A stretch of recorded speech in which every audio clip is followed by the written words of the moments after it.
Halo, assalamualaikum warahmatullahi wabarakatuh. Saya dari kelompok 8 ingin mempresentasikan aplikasi berbasis web kami dengan judul Toko Buku. Oke, sekarang kita langsung saja. Di sini ada tampilan login. Sekarang kita bakal login sebagai pemilik.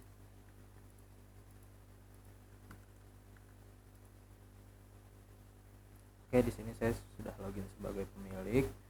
Di sini di menu kita bisa melihat ada user, member, barang. Di sini barang ada buku, aksesoris, dan riwayat transaksi. Oke, jadi di bagian pemilik bisa melakukan penambahan user, penambahan member, barang, buku, aksesoris, dan juga editing untuk user, member, barang, dan juga deleting untuk member, user, dan barang. Sekarang kita akan coba untuk menambah user. Oke, di sini kita pakai email yang acak.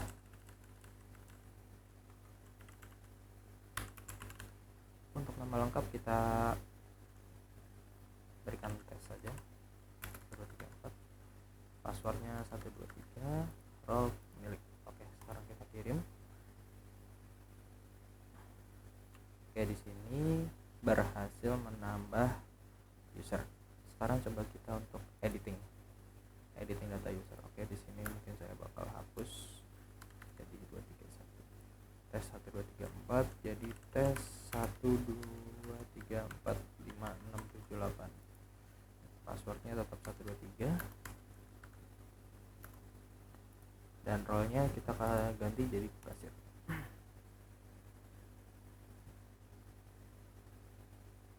Oke, di sini kita bisa lihat untuk editing kita berhasil. Lalu sekarang kita coba untuk deleting. Oke, di sini deleting juga sudah bisa.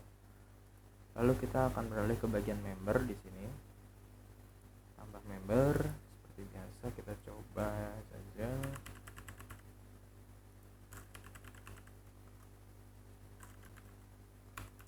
Oke. Nah, di sini jika saya acak-acak atau tidak sesuai dengan email, kita coba aja. Nah, di sini bisa. Oke. Coba kita edit. Sekarang kita hapus yang ini, kita benahi, misalkan jadi tes 1 2 3. Oke, ini ganti jadi ini, lalu kita tambah misalkan apapun. Oke, edit member berhasil. Sekarang kita akan mencoba untuk menghapus dan hapus member juga bisa. Sekarang kita beralih ke buku. Oke, jadi di sini ada tambah buku, kita bisa menggunakan referensi buku asli. Namun di sini karena kita cuma testing, kita coba untuk asal aja.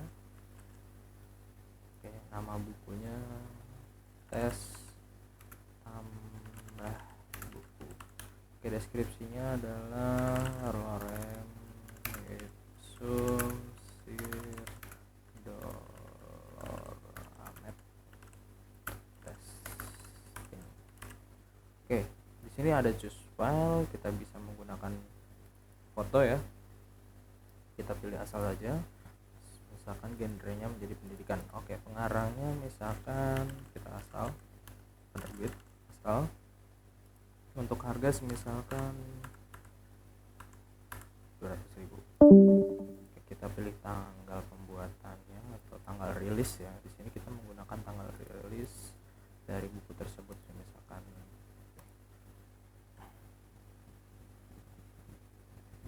Oke, di sini tambah buku berhasil ya. Di sini ada tes tambah buku. Coba sekarang kita edit.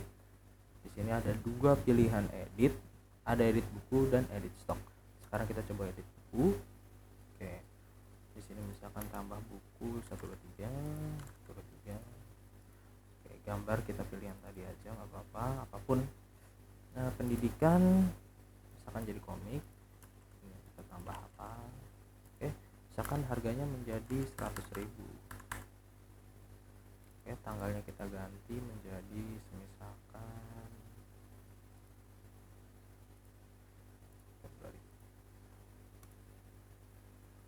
Oke, edit buku berhasil. Sudah kita lihat di sini sudah berbeda. Sekarang kita coba edit stok. Oke, edit stok misalkan 100.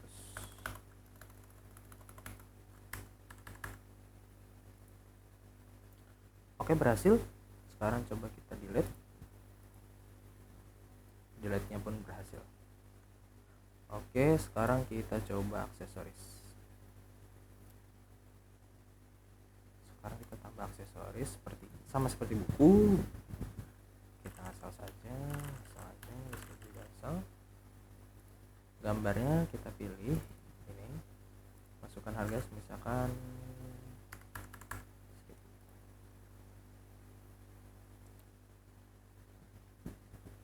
oke, berhasil ya. Sini kita lihat. Sekarang kita coba edit.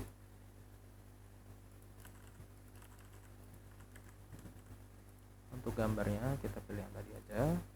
Coba kita ganti jadi 10.000. Oke, berhasil. Di sini kita bisa lihat. Sekarang coba kita edit stoknya. Misalkan. Oke, berhasil, dan sekarang coba kita delete. Ya, berhasil. Nah, sekarang di riwayat transaksi di sini kita bisa melihat riwayat transaksi yang sudah terjadi ya, dan kita bisa melihat detailnya. Misalkan di sini apa aja barangnya, harga aslinya, dan berapa unit yang dibeli. Jadi kita langsung jumlahkan di sini. Dan di sini misalkan ada tes buku harganya 25.000 dikali 4 berarti ada 4 unit kita jual dan harganya jadi 100.000. Dan totalnya kita bisa lihat di sini. Nah, dan juga di sini ada orang yang membeli, deskripsi orang yang membeli, dan juga admin yang melayani orang tersebut. Oke. Karena di sini user, kita sebagai owner, kita tidak bisa buat melakukan transaksi, karena transaksi hanya bisa dilakukan oleh si kasir. Sekarang coba kita logout, dan sekarang kita akan coba login sebagai kasir.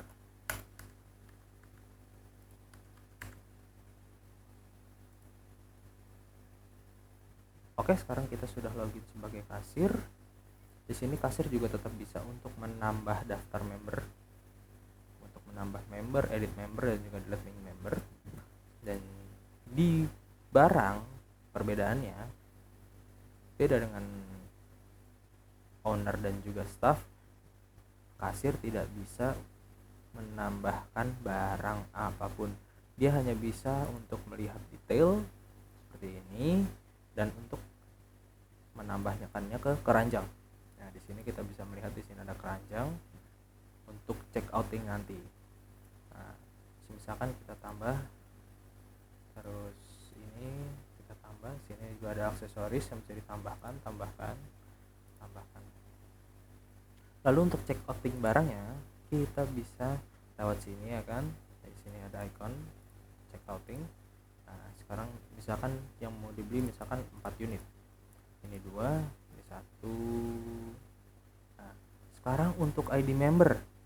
Nah, jika si user atau si user kasir ini lupa dengan ID membernya, dia bisa bertanya kepada member tersebut atau dia bisa melihat dari sini. Nah, di sini kan ada pencarian. Misalkan kita ingin mencari member 2. Cari. Nah, di sini sudah tertera. Jadi searching untuk membernya. Jadi kasir tidak perlu repot-repot untuk mencari satu-satu member atau user si pembeli tersebut. Nah, jadi si user kasir ini bisa mempermudah pekerjaannya. Sekarang kita kembali ke sini. Nah, sekarang kita tempel saja ID yang tadi. Oke. Nah, di sini kita lihat semua barangnya. Nah, di sini adalah total harganya. Sekarang coba kita check out. Oke, transaksi berhasil. Nah, di sini sudah ada transaksinya. Bisa dilihat di sini transaksinya juga sudah ada daftar barangnya. Di sini ada 4 unit, di sini ada 2, di sini ada 2, di sini ada 1. Oke. Dan ini adalah fungsi dari si kasir atau kita bisa sebut role kasir. Jadi role kasir hanya bisa menambah member, melihat detail barang dan juga buku dan aksesoris, juga riwayat transaksi. Nah, sekarang kita coba untuk login sebagai login sebagai staff. Nah, untuk login sebagai staff kita pakai email ini 121. Nah, sekarang kita login sebagai seorang staff. Untuk staff sendiri dia hanya bisa untuk menambah member dan juga menambah buku dan aksesoris ya, atau bisa kita singkat sebagai barang. Nah, tapi di sini kita tidak melihat riwayat transaksi apapun karena staff sendiri hanya bisa menambah dan juga mengurangi barang atau member. Jadi fungsi dari staff itu kita bisa sebut sebagai stok. Maksud saya bisa kita asumsikan dia sebagai penjaga gudang. Jadi dia yang melihatkan barangnya, lalu menginput total barang yang tersedia dan juga mengupdate barang-barang yang mungkin stoknya habis. Masih persis sama seperti yang tadi untuk editing dan juga berbagai macamnya di sini. Nah, semuanya masih sama. Jadi tugasnya seorang staff itu adalah untuk check in barang yang masuk, keluar, dan juga editing stok barang yang tersedia. Oke, sekian dari kami kelompok 8. Kurangnya mohon maaf dan terima kasih.